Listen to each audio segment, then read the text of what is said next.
Hi, I'm Jon Grauman, the founder of Resident. In each episode of Resident Reserve, we take you behind the scenes to explore the artistry and the craftsmanship behind some of the most extraordinary wines in the world. Today, I'm sitting down with Lawrence Fairchild, a visionary and a pioneer here in Napa who has taken not only the art of wine production, but the art of wine presentation to an entirely new level. Lawrence is redefining not only how wine is made, but how it's experienced. This is Fairchild.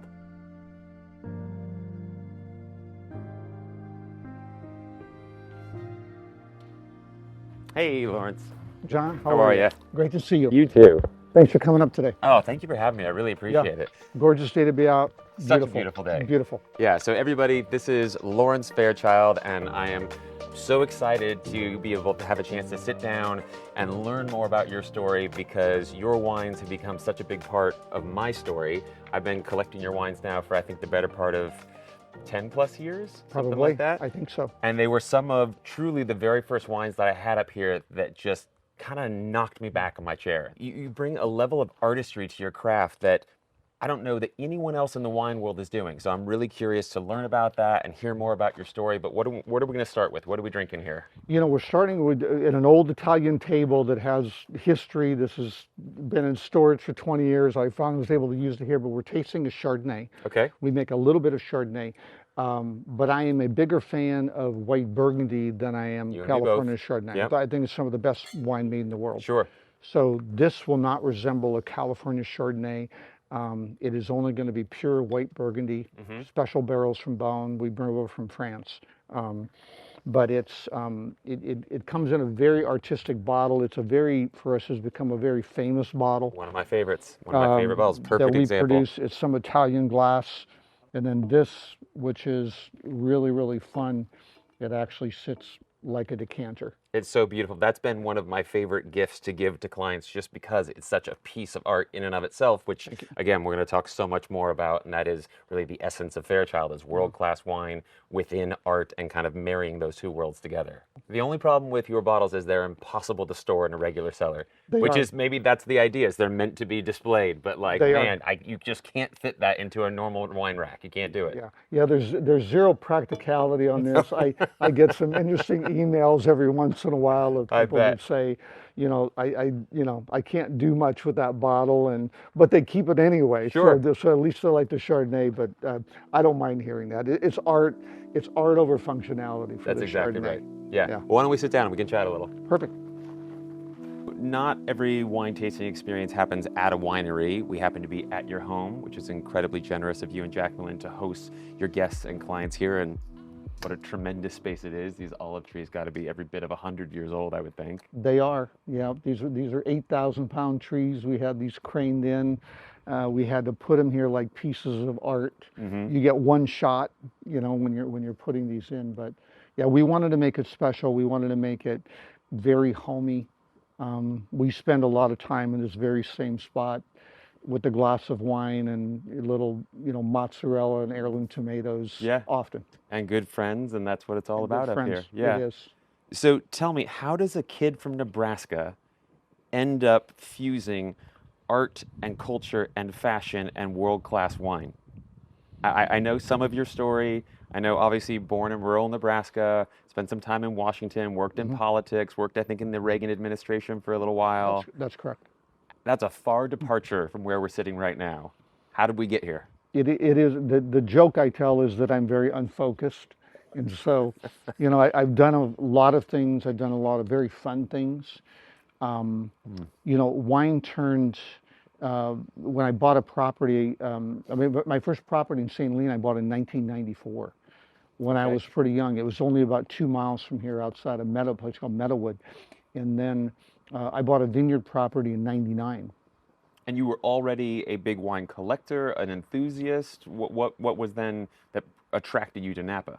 Yeah, you know, I studied wine a lot in the city. I had a company in the city, a very small company, kind of very low tech because the internet didn't exist yet in 1990. And so I was coming up here a lot and decided, because I was kind of a workaholic in the city, to get away I needed a second place, so I would come up here on the weekends. And but I studied wine purely as a hobby in the 90s. I took UC Davis Enology Viticulture courses.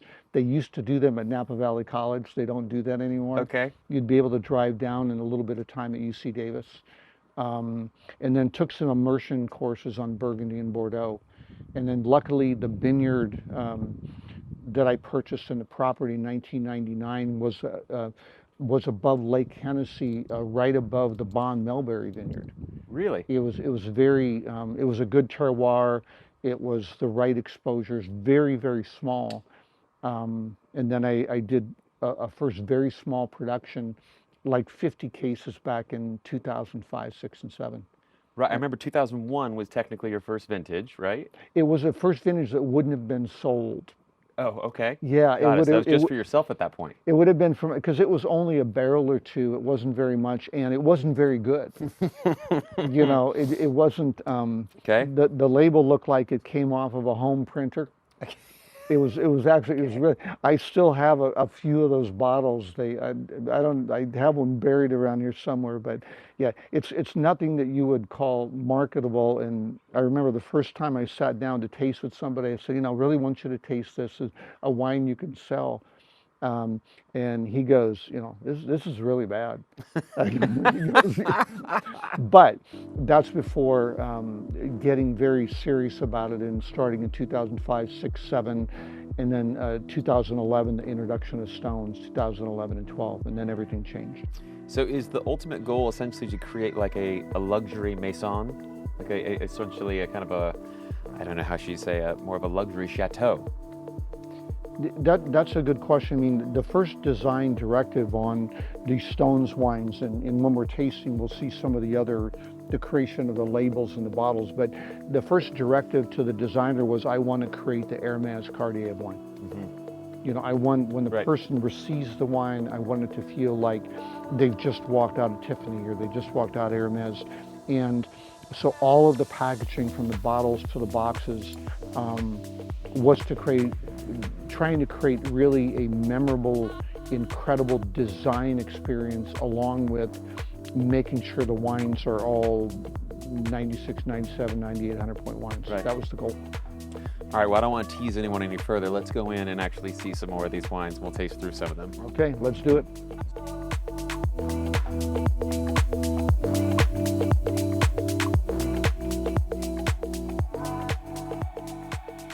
Okay, so here we are in the tasting room of sorts. It's really your guest house, with quite the lineup in front of us. I've had the benefit and the pleasure of having this experience before. It's certainly one to remember. So I'm very excited to go through this. So I guess let's just start with, what is it that we're drinking? Let's walk through it here.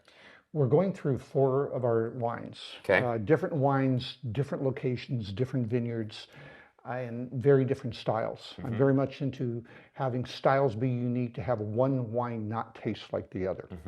And so the portfolio is a 96 to 99.4 portfolio, which is something we strive for. We really want perfect wines every single year. So as we taste across these, the quality levels are where we would love for them to be.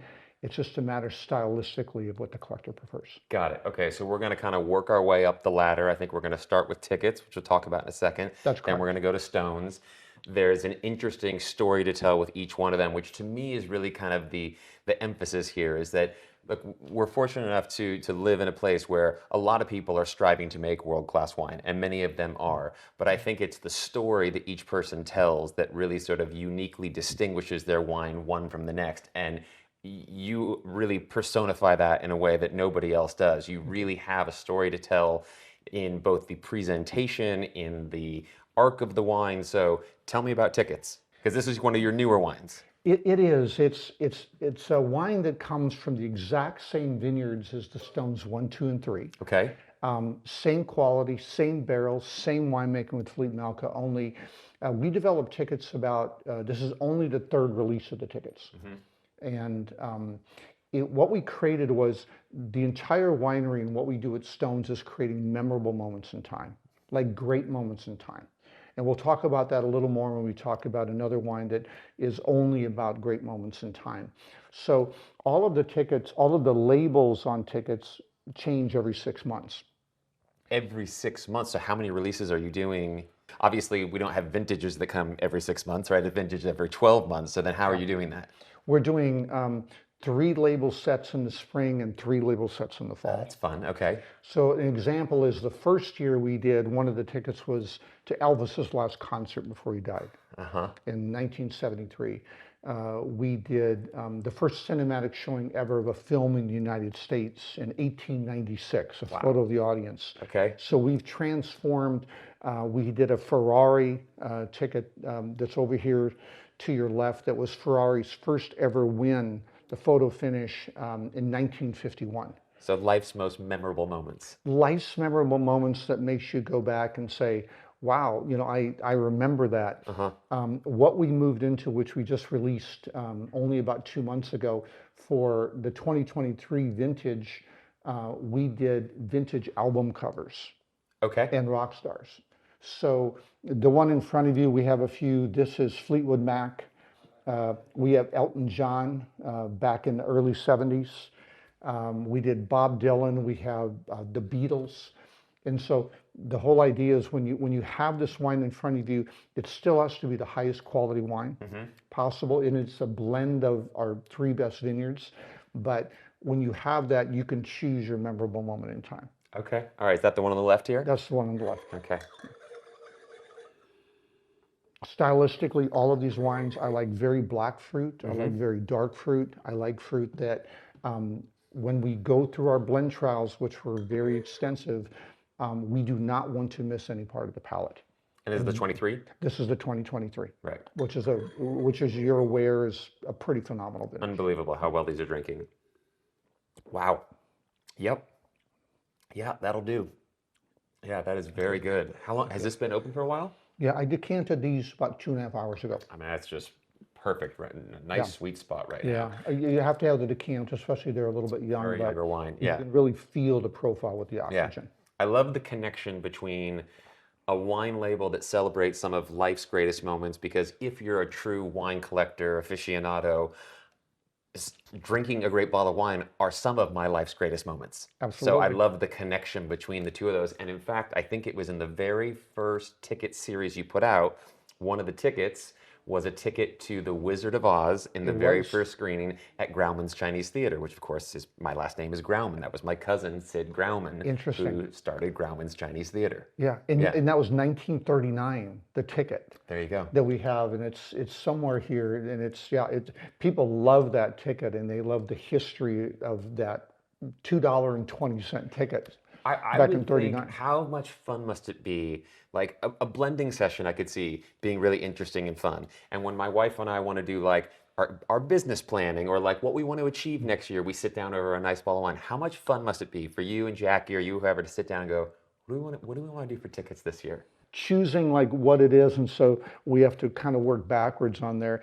But the hardest part is I need to make sure it's really interesting every time it comes out. Right. And what will be very interesting, in the next year and the following year, I have to try to figure that out. But we quiz our and send emails out on occasion to our collectors and say, give us some of your ideas on this concept. Okay, so let's move on to the stones and tell me. So obviously this is a different artist, and then this is a metal printing that you do on the bottle, which is very unique in and of itself, because I can only think of a handful of bottles that I know of that have any sort of metal embossing or printing on the label. So tell me about the artist and then the piece itself and what it represents. Yeah, the labels. We'll be tasting the stones 1, 2, and 3. I love, again, very interesting labels. This was the first stones we ever made back in 2011 and 2012. It was stones number 1. We just named them stones number 1, number 2, and number 3. Kept them very simple, very modern. But these labels, this is a family company about 70 kilometers south of Bordeaux that hand stamps these all for us. So they have a proprietary metal. They won't even tell us where they get it. But it's one shot. You get one shot to put it on. But all of the designs are different. When you feel them, they have texture. We wanted them to feel just something that hadn't been seen on a table. So Stones 1 was relatively simple. And then we moved over And to, sorry, why stones? What's the relevance behind stones? good question. The first vineyard ever for Stones #1 was a vineyard which you're familiar with called Los Piedras, Of course. which means the rocks of stones. So it was called the Stones Vineyard, There you go. the Rocks Vineyard. And so this now, which we'll talk about, is made from one special block off of Pritchard Hill, which is the rarest clone in Napa Valley. It is a block that was performs unbelievably well because it's a grape that's not grown very much. It barely produces fruit. And is this the same vineyard that you bought in 1999, or we're talking about a different vineyard? Different vineyard, yeah, different vineyard. Do you still own the vineyard that you bought in 1999? Yeah, I don't, but I don't use that because my other vineyards are performing better. Interesting. Okay, Yeah. so I know you source fruit from, again, Beckstoffer, Las Piedras, Tench, of course, down in Oakville. Yes. Pritchard Hill, maybe my favorite fruit in the valley comes from Pritchard Hill. I don't know where in Pritchard Hill. I've never been able to quite find where you do. Maybe it's a secret. Maybe we want to keep it a secret. But Yeah, I have 6 very exclusive blocks up there on Pritchard Hill. Interesting. That are going to be the 2 wines we're drinking. The Stones #1, a very special block on the northern end of a vineyard. It's an 1,100-foot elevation vineyard that actually produced the first 100-point wine ever on Pritchard Hill in 1997. Stones #1, very black, very mineral driven, and it's because the yields in this vineyard block are so low that we get a blackness and a density. It's been a 100-pointer numerous times, even as recent as 2021. A 3-pack of the 2021 at home. That was sensational. Yeah, rich, dark, intense. You can tell that is just going to be, I mean, it already is, but you can tell over the next decade how well that's going to age. Agreed.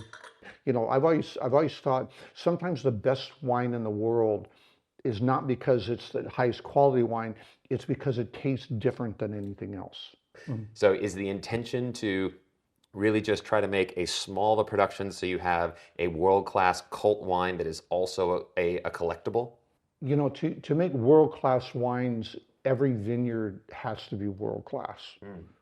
And so if you want to scale production, you would have to make sure that you continually add more of those Pritchard Hill blocks or more of those Oakville blocks. So scalability means if you move over and if it becomes 12% of the valley, you're not going to get this quality level. Sure, which you could apply to anything in life, right? How do you scale anything and maintain quality? That is correct. Right. All right, Stones 2. We're drinking Stones #2. This again, this is only 100 yards away, these 2 vineyard blocks from this particular vineyard block, but entirely different soil. Okay. This is kind of a white gravel, kind of crushed gravel. This is red crushed rock. And when you see satellite infrared images of Pritchard Hill, you'll see these red streaks running through the hill. Some vineyards have it and some don't. These 2 blocks, which is a Clone 4, and I'm very clone specific is why I bring it up, because clones have a certain flavor profile. Clone 4 is the original Margaux clone from the 16th century. And you went and sought this, or it was here, it was pre-existing, and you... It was planted already in this vineyard. Okay. Luckily, I took it over when it was only around 2 years in the vineyard. Got it. 2 or 3 years. But Clone 4 was already one of my favorite clones. You know, you do seek it out. There's certain ones I don't prefer, but this is Janus in the middle, again, a different label, who's a mythical Greek man, reflecting on his past and future at the same time. This is going to be the most Bordeaux-style wine that we make, which is indicative of Pritchard Hill. It just shows that that particular streak in that vineyard and that Clone 4 really starts showing that Margaux profile. This is beautiful. And for just being, as you said, 100 yards away from Stones 1, it hits different on the palate. It does.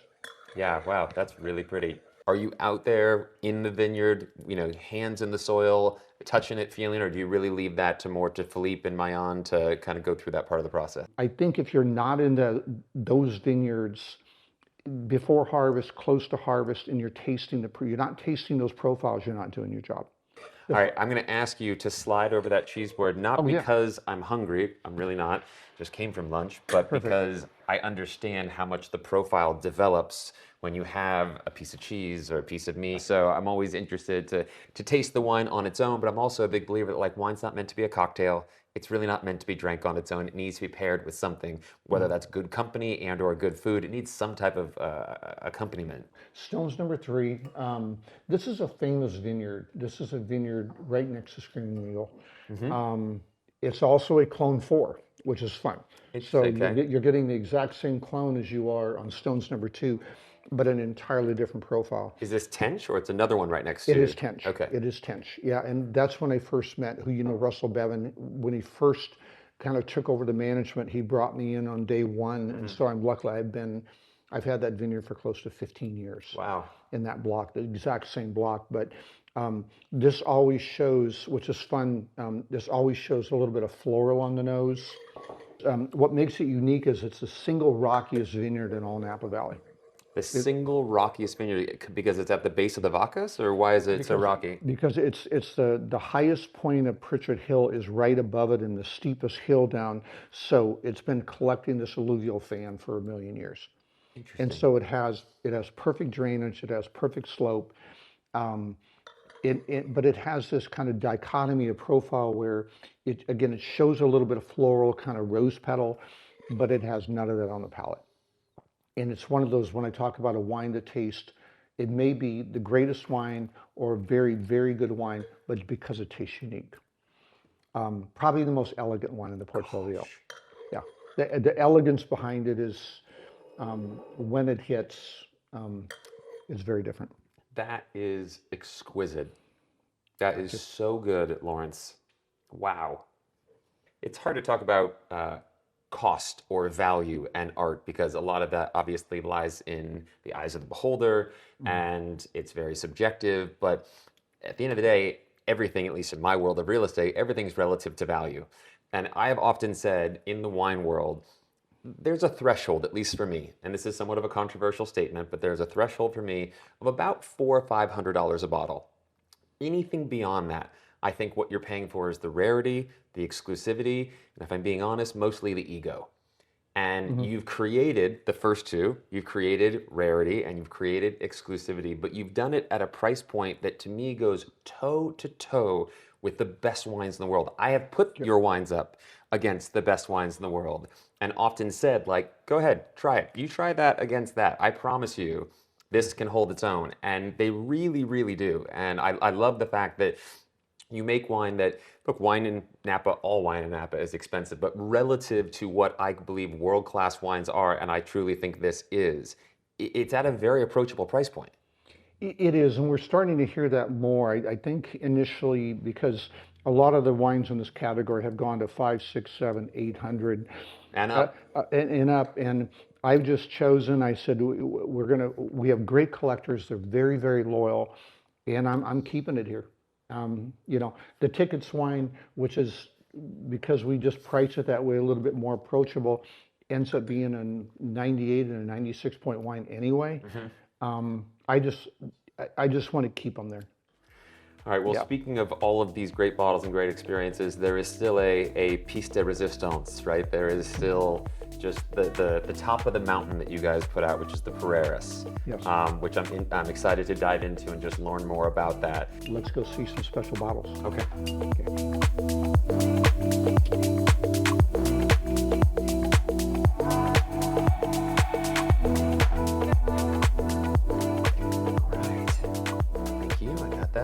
Perfect. Welcome. Thank you. All right. This I'm so excited about. So show me what we got here. This is an entirely different creation that started already 7 and 8 years ago. And one of the words on all the Stones bottles that we just had is Pereiras, and Pereiras in Latin means rare, kind of exceptional. Yeah. So every year, because we have great collectors such as yourself that know our wines, we make limited edition hand-blown glass bottles, a different series every year. And when you say limited edition, I understand you make, what, like maybe 300 of these, is that right? 300 total that we make available globally now. Right, not 300 cases, 300 bottles. 300 total bottles.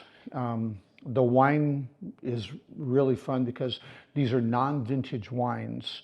We're blending across, the last release was 5 years of vintages. Oh, I didn't know that. We are aging. Interesting. I knew it was a blend across all the different stones, but I didn't know it was a blend across different vintages. Years, yes. Oh, that's awesome. So How fun. when it's bottled, the average age may be already a 4-year aged wine.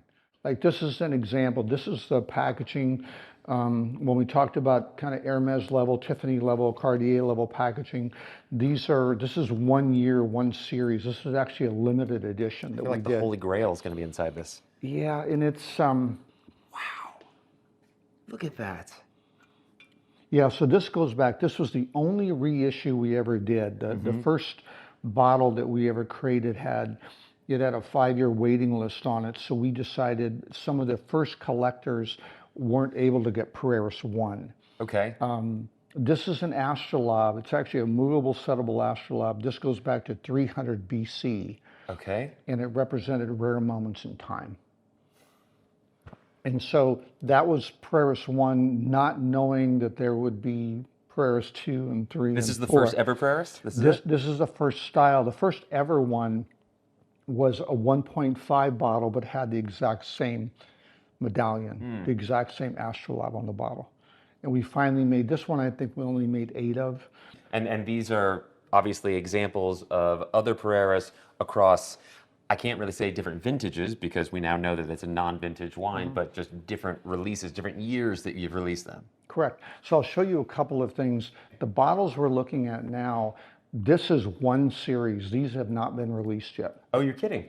Yeah, this August, September, our current collectors get first rights, you get perpetual rights. So this is a series called Time, Okay. where we are reflecting on just the history of time and the history of bottles. So these are both 3 liter, which is the larger one here, and then a 1.5. But these bottles all have names. This is a replica bottle from Rome, 180 AD. That we replicated. We have our engineers, we matrix the bottles, but if you feel the texture on this also, it's made to feel like a vessel from, from 180 and from Rome. May I? Please. Yeah, and these are empty. When they're full, they're significant, but all these vessels, there's Rome. This one is Song Dynasty, 960 AD, where we replicated a bottle from the Song Dynasty. And these also come with decanters. You can get one or the other, but this comes full of wine. This is a series we did. This is called the Creation Series, where this is all Latin talking about the creation. Okay. And so this is, this is air, this is water, this is earth, fire, and then we did a limited edition Drops of God, which we did a wrapped bottle. We did this in 3 liter also. That's about this big. Wow. It should taste almost like no other wine in the world. That's what the goal is when we do the blends on this wine. I have so many questions. We could honestly do a whole nother episode just on Polaris. I'm dying to try this. Let's taste this first, and then we can dig into some of the questions. Thank you so much for even sharing this. It's an honor. No, we love it. It's fun to share. It's fun to create. It's fun to create both the bottle design, but it's really fun to create the wine every year. I bet. That is really remarkable. Still going. Our goal is always, you would have no idea where in the world it came from. Yep, has a way different mouthfeel, a lot more texture, a lot more dryness than anything else that we've tasted. Yeah. Long lingering finish. Very, and it's been decanted also now for, close to 3 hours, and but you can feel the profile and feel the acidity's different and the structure's different. It's fun to put together. So talk to me about that. So so once a year, you and Philippe get together and go through 4 or 5 vintages of wine that you have a little bit left of that you keep in stainless steel. Some in barrel, some in stainless steel, correct. Some in barrel, some in stainless steel. And then I'm always fascinated by this part of it because it's just like, it's like the mad scientist with the Bunsen burners and like just trying to, it's so subjective in terms of I want to pinch more of this and I think it needs a little bit more of that. But when you're trying to make something that tastes like nothing else, it's so interesting to me to think what that process must be, how fun it must be. But tell me a little bit about that. Yeah, blend trials are one of the most enjoyable parts. In the initial stages, let's say we're blending the Stones wine, that's a little bit more nervous because you want to make sure you want to produce 90 to 100 point wines. I mean, so you have a goal. With Pereiras, and it's not only one blend trial, it takes us about 9 months to blend Pereiras. Wow. We continually go through a process, and sometimes we will come up in the end sort of two different options. It's happened on a couple of occasions, but it's getting a feel for the micro blends of blending it, tasting it, letting it sit for a couple weeks to get a little bit integrated, and trying it. So it's a longer process, but it needs to be a perfect wine. It needs to be, no question, just something just like you haven't tasted. And so we're willing to take the time. It's, when you get it in the vessels that they need, the wine has to be even more special than the vessels. Okay, so talk to me about the vessels. Do you select a different artist every year, or are you collaborating with the same artist each year to do something different? We use the same glass blowing team every year. Okay. To make the designs come into reality. And I don't get asked that often. I'm actually the creator of the design. Are you really? Every year. So the first thing I've learned from our collectors is they want to hold substantial vessels. They want to feel vessels in their hand. They want, and so I first create the vessel, and then I think of what is the best story of that vessel. What is it? The ones over here to your left, this is a series called The Creation, and The Creation is based upon a term called creatio ex nihilo, which means creating from nothing. Is that Latin as well? That's Latin as well. Okay. And the boxes they're sitting on are all wrapped in Latin. But so we created water, we created earth, we created air, we created fire. And then the limited edition, Drops of God. And this series called Time, we did graffiti, and we did Rome, and we did Song Dynasty. So first I'm creating the vessel, and then I'm deciding, okay, what is a great, what is a great meaning behind this vessel? I mean, this is unlike, I don't know any other winery in the world that is doing what you guys are doing. This is truly when wine becomes art and when art becomes life, and it's really remarkable. Okay, so before we wrap up here, I have one more question for you that we ask of everyone before we finish, which is, if you could have any bottle of wine with anyone, living or dead, anywhere, who would it be, what would it be, where would it be?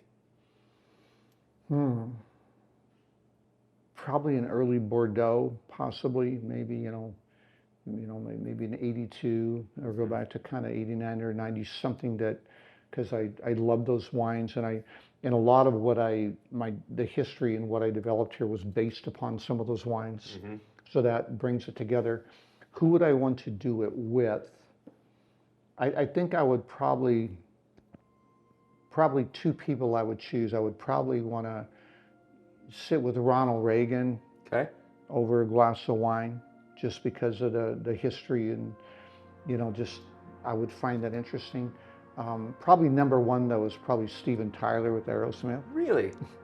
Okay. And big fan of his. I wear some crazy stuff once in a while, and he has my favorite line ever. He goes, "It costs a lot of money to look this bad." President Reagan, yeah, probably in the Oval Office, I think would be a good place to have it. Hard to argue that. No one's inviting me there, and anytime in recent history. With Steven Tyler, that's a good question. Probably, good question. Probably one, maybe the Hemingway bar in the Ritz in Paris. Ooh, good one. Would be, I think it's one of the best bars in the world. I think sitting in a corner having a Bordeaux, but we'd probably have to start with a martini. To say this has been special is an understatement. This has been extraordinary, and it's been so fun getting to know you over the years and just getting to collect your wine and share it with so many people. Everyone I introduce your wine to just absolutely flips out, and the more I learn about the story, the more special the wine becomes to me and the more I enjoy it. So thank you for sharing your artistry with the world, and I can't wait to see what you do next. You're the best. Thank you. Thank really you so much. appreciate it. Yeah, incredible. Thank you. Cheers. Cheers. Well, that was an incredibly special experience. I hope you enjoyed it just a fraction as much as I did. If you like this episode of Resident Reserve and you want to watch another, you can click here or here or here and make sure to subscribe.